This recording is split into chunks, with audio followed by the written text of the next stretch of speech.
அனைவருக்கும் வணக்கம். இந்த 2 நாளாவே சமூக ஊடகத்திலயும், செய்திகள்லயும் பரவலா பேசப்பட்டு வர ஒரு விஷயம். என்னன்னு பார்த்தீங்கன்னா, திருச்சி இடைத்தேர்தல். திருச்சி கிழக்கு தொகுதியில இடைத்தேர்தல். அந்த இடைத்தேர்தல்ல விடுதலை சிறுத்தைகள் கட்சியோட தலைவர் தோல் திருமாவளவன் வந்து போட்டியிடுகிறார்.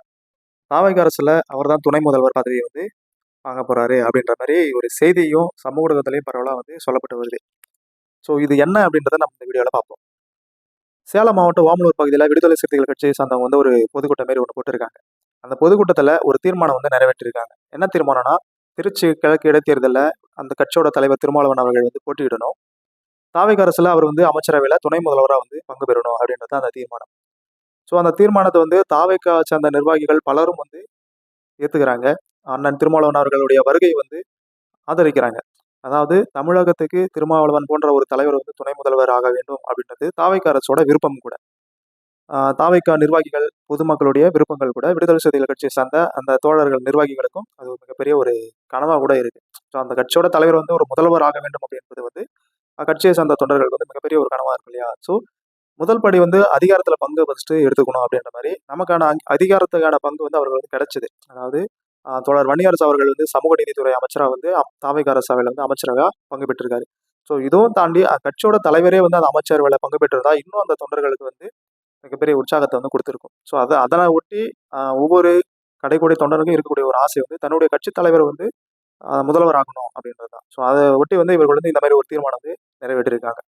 தாவேகா நிர்வாகிகளும் சரி, அந்த தாவேகா அமைச்சரவையில் இடம்பெற்றிருக்கிற அமைச்சர்களும் சரி, நம்முடைய தமிழக முதல்வர் அண்ணன் விஜய் அவர்களும் சரி, அவர் அமைச்சரவையில் பங்கு பெற வேண்டும் என்று தனிப்பட்ட முறையில கூட வேண்டுகோள் வந்து விடுத்திருக்காரு விஜய் அவர்கள்.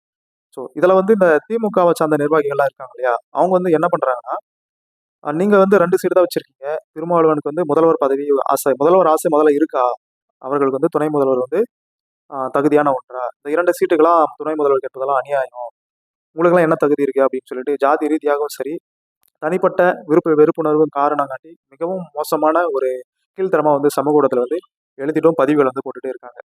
ஆனா தாவேகாவை சார்ந்த நிர்வாகிகள் கூட அண்ணன் திருமாவர்களுடைய வருகையை வந்து ஏத்துக்கிறாங்க. தமிழகத்துல சனாதன எதிர்ப்பை மும்முரமா எந்தவித சமரசமும் இன்றி பேசுகிற ஒரு தலைவர் திருமாவளவன் எந்தவித காசுக்கோ இல்ல பதவி ஆசைக்கோ அடிபணியாத ஒரு தலைவர் தான் திருமாவளவன் அவர்கள். ஆனா திமுகவை சார்ந்தவர் வந்து இவருக்கு வந்து பதவி ஆசை அப்படின்ற மாதிரி சொல்லிட்டு இருக்காங்க. இதெல்லாம் வந்து திமுக வந்து தோத்த விரக்தியில அதான் முதலே நான் ஒரு வீடியோல சொல்லியிருப்போம். திமுக வந்து புத்தி வந்து பேதரிச்சு போச்சு. அவங்களுக்கு வந்து என்ன பேசுறோன்றது அவங்களுக்கு தெரியல. ஏன்னா நம்ம பேசிட்டு இருக்காங்க. அவங்க இஷ்டத்துக்கு அவங்களால எந்த அளவுக்கு ஜாதி வன்மத்தை கொட்ட முடியுமோ அந்த அளவுக்கு உடன்பிறப்புகள் வந்து ஜாதி வன்மத்தையும் கொட்டிட்டு இருக்காங்க. தோல்வியை ஏற்றுக்கொள்ள முடியாம அவர்களா வந்து பிதற்றலையும் அதிகமா வந்து பண்ணிட்டு இருக்காங்க, பேசிட்டு இருக்காங்க. இதெல்லாம் தாண்டி அரசியல் களம் வந்து எப்படி வேணாலும் மாறுபடலாம். திருமாவளவன் அவர்கள் வந்து இதுக்கு முன்னாடி கொடுத்த ஒரு பிரஸ் மீட்ல நான் வந்து எந்த ஒரு இடைத்தேர்தலையும் வந்து போட்டியிடுறதா இல்ல அப்படின்ற மாதிரி சொல்லிட்டாரு. அமைச்சரவையிலும் நான் வந்து பங்கு பெறத்தா எனக்கு விருப்பம் இல்லை அப்படின்ற மாதிரி அவர் ஓப்பனாகவே சொல்லியிருக்காரு.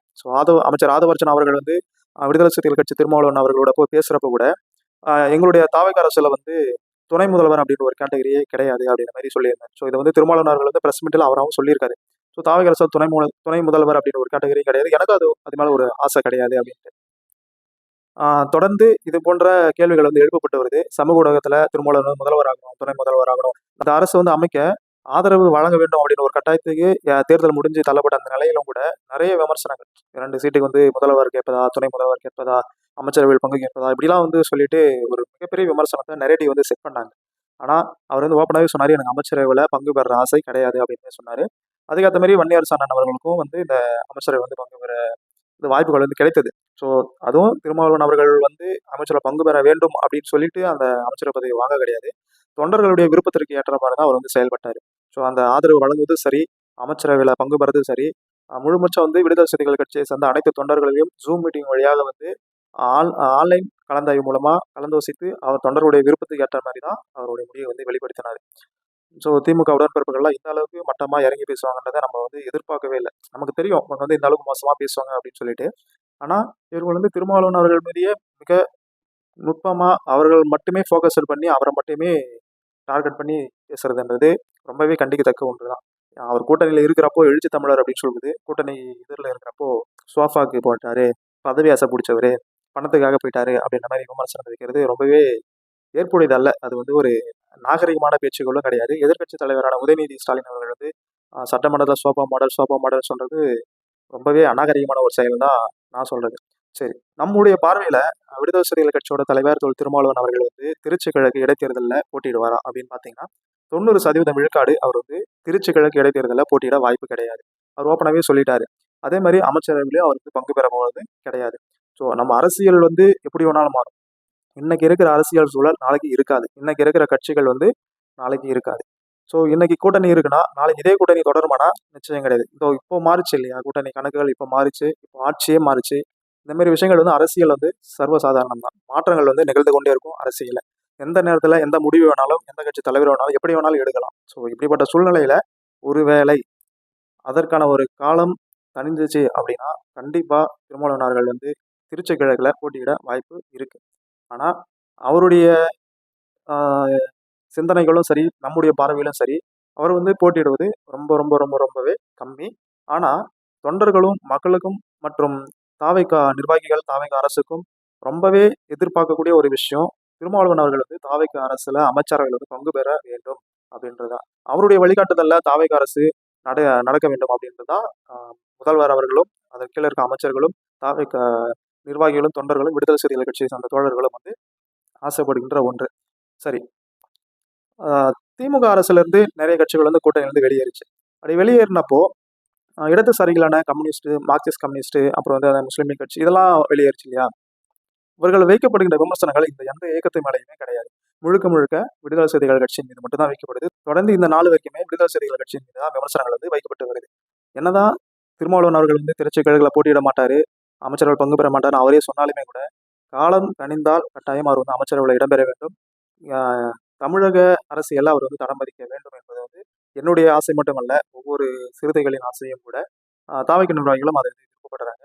ஸோ அண்ணன் திருமாவளவன் அவர்கள் வந்து மீண்டும் ஒரு முறை இந்த தேர்தல் நெருங்கும் நேரத்தில் என்ன முடிவு வேணாலும் எடுக்கலாம். ஸோ எது எடுத்தாலுமே நன்மைக்கு. அவர் வந்து அமைச்சரவையில பங்கு பெற்றா தமிழகத்துக்கு ஒரு நல்ல ஆட்சி வந்து கட்டாயம் கிடைக்கும். சிறுத்தைகளுக்கு ஒரு மற்றற்ற மகிழ்ச்சியா வந்திருக்கு. அவர்களுக்கான அங்கீகாரம், அதிகாரம் அனைத்தும் கிடைத்த ஒரு மன திருப்தியில அவர்கள் வந்து பயணிப்பாங்க என்பதில் எந்தவித மாற்று கருத்துமே கிடையாது. ஸோ விமர்சனங்கள் வைக்கப்படுகின்ற கட்சிகள் அனைத்தும் இதற்கு முன்னால் தங்களுடைய ஆட்சியில என்னத்த இவர்களுக்கெல்லாம் செஞ்சுட்டாங்க அப்படின்றதா தெரியல. நாங்கள் வந்து தோத்துட்டோம். அது தோத்ததுக்கான ரீசன் என்னன்னு தெரியுங்களா? கூட்டணி கட்சிகளை மதிக்காததும், சாதி ரீதியா சில கட்சிகளை அணுகுனது தான் திமுகவோட படுதோல்விக்கு காரணமே. அதே தவிர அவர்கள் மீண்டும் மீண்டும் மீண்டும் செஞ்சுட்டு இருக்கிறத பார்த்தா, வருங்காலங்கள்ல திமுக அப்படின்ற ஒரு இயக்கம் இருக்குமா என்பதே வந்து இங்க வந்து கேள்விக்குறியா மாறி போகும். ஸோ திருமாவளவன் அவர்கள் வந்து இடைத்தேர்தல போட்டியிடுவதும், இடாததும் அவருடைய தனிப்பட்ட கருத்து. அவருடைய தனிப்பட்ட விருப்பம். அந்த கட்சியை சார்ந்தவர்களுடைய விருப்பம். ஸோ அது வந்து தேர்தல் சமயத்துல நமக்கு தெரியும். சரி, மக்களாகிய நீங்கள் வந்து திருச்சி கிழக்கு இடைத்தேர்தல்ல விடுதலை சிறுத்தைகள் கட்சி திருமாவளவன் அவர்கள் வந்து போட்டியிட வேண்டுமா? இல்லையா? அப்படின்றத நீங்க கீழ கமெண்ட் பண்ணுங்க. அதே நேரத்துல அவருக்கு வந்து ஒரு வேளை அந்த திருச்சி கிழக்கு இடைத்தேர்தல்ல போட்டியிட்டா, அமைச்சரவையில துணை முதல்வர் பதவி குடுக்கலாமா? வேணாமா? அப்படின்றதையும் நீங்க கீழ கமெண்ட் பண்ணுங்க. நன்றி. வணக்கம்.